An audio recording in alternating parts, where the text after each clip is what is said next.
Ang wisdom po ay hindi ito tungkol sa pananalita, kundi ang wisdom ay tungkol sa iyong mga gawa. Nakikita po ang karunungan na sumasa iyo sa pamamagitan ng ating lakarin, sa pamamagitan ng pakikitungo sa kapwa.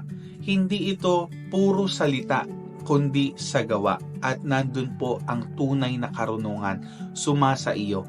Hindi lang alam, kundi naisasagawa. Marami pong tao alam nila ang mali sa tama. Pero kahit mali, minsan nagagawa. Bakit? Walang karunungan.